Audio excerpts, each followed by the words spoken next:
আবারও তাপপ্রবাহে পড়ছে উত্তরাঞ্চল। গতকাল দেশের সর্বোচ্চ তাপমাত্রা ৩৭ ডিগ্রি রেকর্ড করা হয়েছে সৈয়দপুরে। আজও সকাল থেকেই রোদের তেজ পোড়াচ্ছে সবকিছু। যদিও কিছু কিছু জায়গায় বৃষ্টির পূর্বাভাস দিয়েছে আবহাওয়া অফিস। এ বিষয়ে আরও বিস্তারিত জানাতে সৈয়দপুর থেকে যুক্ত হয়েছেন আমিরুল বাপ্পি। বাপ্পি, রোদের তীব্রতা এখন কেমন দেখছেন? আজ তাপমাত্রা কত রেকর্ড করা হয়েছে, বিস্তারিত জানাবেন।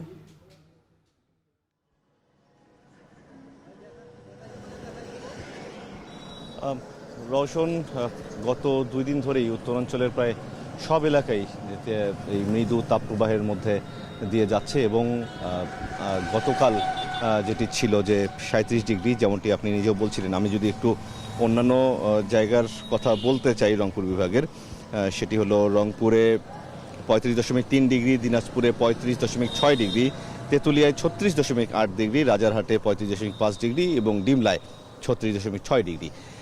এই যে তাপপ্রবাহের রেকর্ড করা হয়েছে এবং আজও সকাল থেকে আমরা দেখতে পাচ্ছি একদম খুব সকাল থেকেই রোদের তেজ অনেক বেশি দেখা যাচ্ছে।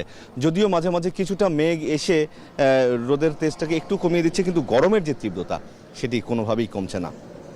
আবহাওয়া অফিসের যে এক্সটেন্ডেড পূর্বাভাস রয়েছে সেখানে বলা হয়েছে যে আজ থেকে আগামী ৩ দিন রংপুর বিভাগের বেশ কিছু জায়গায় বজ্রসহ বৃষ্টিপাত হতে পারে, কিন্তু এখনও পর্যন্ত সেরকম কোনো খবর আমরা কোথাও থেকে পাইনি যে কোথাও বৃষ্টি হয়েছে। এবং যেহেতু সকাল 11টায় সর্বোচ্চ তাপমাত্রা সাধারণত দুপুর 3টার পরে আমরা পেয়ে থাকি, কারণ এই 12টায় একটা রিডিং নেওয়া হবে, তারপরে আবার 3টায় আরেকটা রিডিং নেওয়া হবে, তখনই সর্বোচ্চ তাপমাত্রাটি জানা যায়। এবং এর ফলে যেটি হয়েছে যে জীবন ধারণ অনেক বেশি কষ্টকর হয়ে যাচ্ছে, বিশেষ করে যারা খেটে খাওয়া মানুষ আছেন, যারা বাহিরে আছেন, তারা অনেক বেশি অসুবিধার মধ্যে আছেন। যদিও আজকে শনিবার সরকারি ছুটির দিন হওয়ায় লোডশেডিংয়ের মাত্রাটা খানিকটা কম, এই জন্য যারা ঘরে আছেন বা যারা ছায়াযুক্ত স্থানে আছেন তারা কিছুটা স্বস্তিতে আছেন যে লোডশেডিংয়ে তেমন একটা ভোগান্তি পোহাতে হচ্ছে না। কিন্তু যেটি বাইরে যারা আছেন খেটে খাওয়া শ্রমিক, তারা অনেক বেশি কষ্টের মধ্যে আছেন এবং যারা ডাক্তাররা পরামর্শ দিচ্ছেন যে এই সময়ে টানা রোদে কাজ না করে যতটুকু সম্ভব ছায়ার মধ্যে গিয়ে বারবার বিশ্রাম নিয়ে তারপরে কাজ করা এবং তরল পানীয় বেশি করে খাওয়া, পানি খাওয়া, শরবত খাওয়া। তবে একটা ব্যাপার সতর্ক করেছেন যে এই শরবত খেতে গিয়ে যেন বাহিরের ময়লাযুক্ত বা স্বাস্থ্যকর নয় এরকম শরবত যেন না খাওয়া হয়। তাতে করে আমরা কয়েকদিন আগেও দেখেছি যে হাসপাতালগুলোতে রোগীর চাপ বেড়েছিল, হচ্ছে ডায়রিয়া সংক্রান্ত বা পেটের অসুখ সংক্রান্ত রোগীর চাপ বেড়েছিল। এর বড় কারণ ছিল যে এই বাহিরের যে অস্বাস্থ্যকর যে শরবতগুলো আছে সেই শরবতগুলো খাওয়ার জন্য।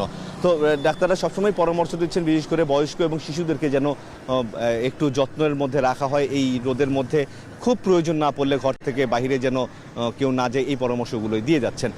তবে আসার খবর যে যদি আবহাওয়ার পূর্বাভাস অনুযায়ী এই বৃষ্টিপাত শুরু হয়ে যায় আজ সন্ধ্যা বা কাল থেকে, তাহলে হয়তো একদিকে যেমন এই গরমটি কমে যাবে, অন্যদিকে কৃষকের যে এখন বীজতলা তৈরির যে সময়টি আছে তারাও কিছুটা উপকৃত হবে। এবং এই যে রোদের যে তীব্রতা এটি যদি কমে যায় তাহলে জনজীবনে আবারও কিছুটা হলেও স্বস্তি ফিরে আসবে। তো রওশন, এই ছিল আমার কাছে সৈয়দপুরে রোদের তীব্রতা নিয়ে সবশেষ অবস্থা।